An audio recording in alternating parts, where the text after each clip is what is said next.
कुछ दिनों पहले जब अमिताभ बच्चन ने यह तस्वीर शेयर की तो ऐसा लगा कि उनके घर के बाहर हर संडे लगने वाली फैंस की भीड़ वाली कोई वर्षों पुरानी फोटो होगी। लेकिन कैप्शन पे नजर गई तो आंखों पर यकीन न हुआ। मई 1978 की यह तस्वीर मुंबई वीटी के न्यू एक्सेलसियर सिनेमा के बाहर की है। खुद अमिताभ की माने तो करीब 1 मील लंबी यह कतार डॉन फिल्म के एडवांस टिकट के लिए लगी थी।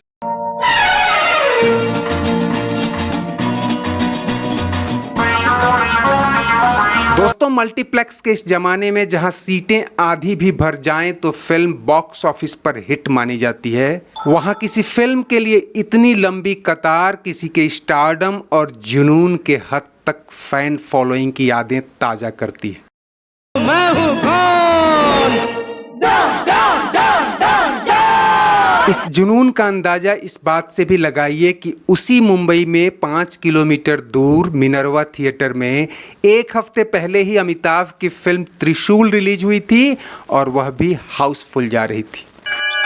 इसलिए साथ में ये एम्बुलेंस लेकर आया हूं, क्योंकि मैं नहीं चाहता कि मुझसे मार खाने के बाद तुम लोगों को हॉस्पिटल पहुंचने में देर लगे। दोनों ही सुपरहिट फिल्मों के टिकट के लिए मारामारी अगले 6 महीने तक कम न हुई और जब हुई तब अक्टूबर में अमिताभ की एक और फिल्म बॉक्स ऑफिस पर धमाल मचाने आ गई।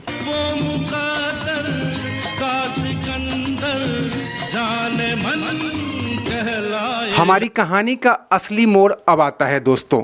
अमिताभ के लिए 3 ब्लॉकबस्टर और 2 हिट फिल्में देने वाले इस साल यानी 1978 को खुद अमिताभ भी अपना बेस्ट ईयर मानते हैं। लेकिन उनके मानने से क्या होता है दोस्तों, जब खुद उनका वजूद एक नेशनल प्रॉपर्टी बन गया हो तो जनता की राय भी बनती है। और हुआ भी कुछ ऐसा ही। साल 2000 तक बीबीसी से लेकर आईएमडी तक कई संगठनों और एजेंसियों ने इस बारे में सर्वे और रिसर्च स्टोरीज की कि स्टारों के स्टार अमिताभ बच्चन का बेस्ट ईयर कौन सा है। उनके प्रशंसकों के लिए सवाल उतना आसान नहीं था। फिर भी जिन 2 वर्षों को सबसे ज़्यादा वोट मिले वो थे 1978 और 1981।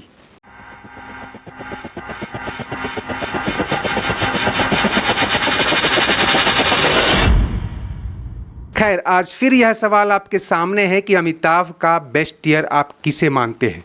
और इसके पहले कि हम 1981 में अमिताभ की आंधी का जायजा लें, दोस्तों पहले साल 78 की खोज खबर ले लेते हैं। 78 में अमिताभ की 6 फिल्में रिलीज हुई थी। गंगा की सौगंध, बेशर्म, त्रिशूल, डॉन, कस्मे वादे और मुकद्दर का सिकंदर। ऐसा पहली बार हुआ कि एक ही एक्टर की किसी साल 6 फिल्में आईं और 5 हिट रहीं।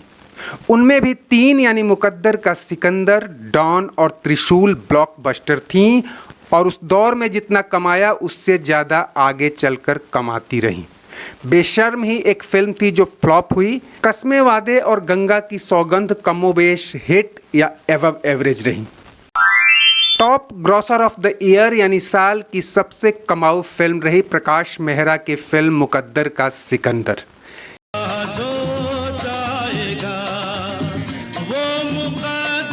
इसका बजट 1 करोड़ था और फर्स्ट रिलीज बेसिस पर इसने बॉक्स ऑफिस पर 26 करोड़ रुपए कमाए। फिल्म की कहानी, डायलॉग और गाने लोगों की जुबां पे चढ़ गए।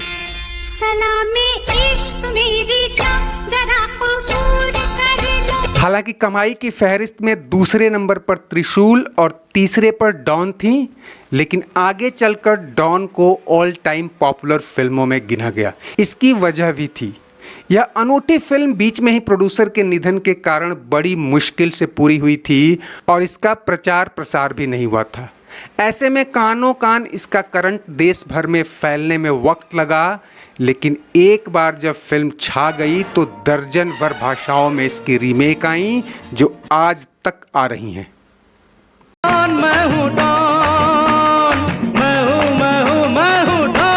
अब आते हैं साल 81 पर, जहां 1978 पर अमिताभ का राज था। 81 में मुकाबला कड़ा था।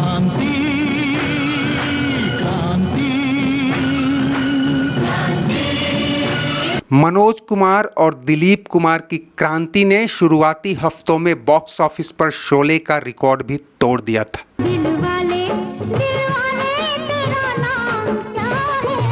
देखते ही देखते बुलंदी, एक दूजे के लिए, रॉकी, लव स्टोरी और कुदरत जैसी कई ब्लॉकबस्टर फिल्में भी आ गईं।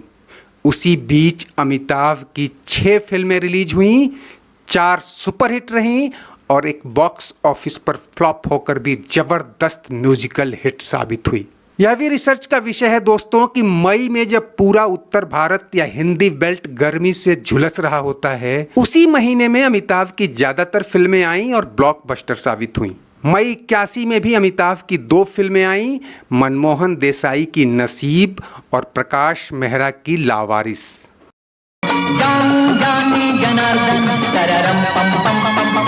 आपका क्या होगा जनाबे आली। कमाई के मामले में क्रांति के बाद नसीब दूसरे नंबर पर रही। चल मेरे भाई तेरे हाथ जोड़ता हूँ तेरे पाँव पड़ता। 3 करोड़ की लागत वाली फिल्म ने देश विदेश मिलाकर करीब 15 करोड़ रुपए कमाए थे। तीसरे नंबर पर रही 12 करोड़ कमाने वाली लावारिस, जिसे फिल्म मेरी आवाज सुनो से कड़ी टक्कर मिली थी। काहे पैसे पे इतना गुरूर कर है। यहाँ साफ करते चलें कि ये आंकड़े फर्स्ट रिलीज बेसिस की हैं। ऐसे में क्रांति को छोड़ दें तो कई फिल्में उस साल के बाद पर्दे ही नहीं, लोगों के दिमाग से भी हट गई। इन अमिताभ की फिल्में आगे छोटे शहरों और कस्बों में वर्षों तक चलती रहीं और पैसे छापती रहीं। ऐसी ही एक फिल्म थी कालिया, उसे उसी टीनू आनंद ने बनाया था जो बाद में शहंशाह लेकर आए थे। कादर खान के डायलॉग वाली कालिया वैसे तो उस साल कमाई के मामले में टॉप 10 में रही, लेकिन टियर 3 यानी छोटे शहरों में यह ब्लॉकबस्टर साबित हुई। जहाँ तेरी ये नजर है मेरी जान मुझे खबर है। इसी तरह बरसात की एक रात बॉक्स ऑफिस पर फ्लॉप हो गई दोस्तों, लेकिन जब बंगाली में यह डब होकर दूसरे नाम से आई तो पश्चिम बंगाल और पूरे नॉर्थ ईस्ट में छा गई। 78 में त्रिशूल देने वाले यश चोपड़ा इस साल सिलसिला लेकर आए। उन्हीं दिनों अमिताभ और रेखा के बीच प्यार की खबरें सुर्खियों में थीं। चोपड़ा ने इसमें जया बच्चन को कास्ट करके कहानी में थोड़ा तड़का लगाया। तो फिल्म एक खास दर्शक वर्ग में लोकप्रिय हुई, लेकिन जो अमिताभ तब तक हीरो ऑफ द मासेज बन चुके थे, उन आम लोगों पर यह ज़्यादा असर न दिखा सकी। फिर भी अमेरिका और ब्रिटेन में इस फिल्म ने अच्छी कमाई की थी।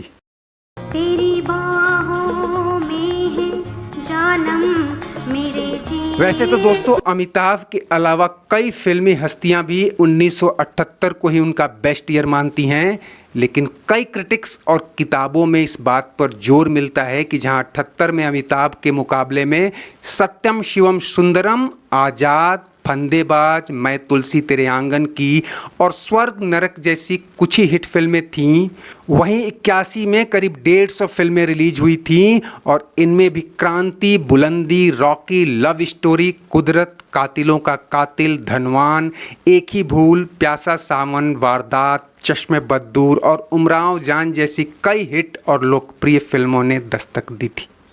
उसके बाद भी बॉक्स ऑफिस पर अमिताभ का कलेक्शन 1978 से ज़्यादा था। बहरहाल आप 78 और 81 में से अमिताभ के लिए ज़्यादा सफल किसे मानते हैं दोस्तों? आपकी राय और दलीलों के लिए कमेंट बॉक्स खुला है। चलते चलते यह वीडियो लाइक, शेयर और सब्सक्राइब कर लेंगे तो अपना भी दिन बन जाएगा। वीडियो देखने के लिए शुक्रिया, नमस्ते, आभार।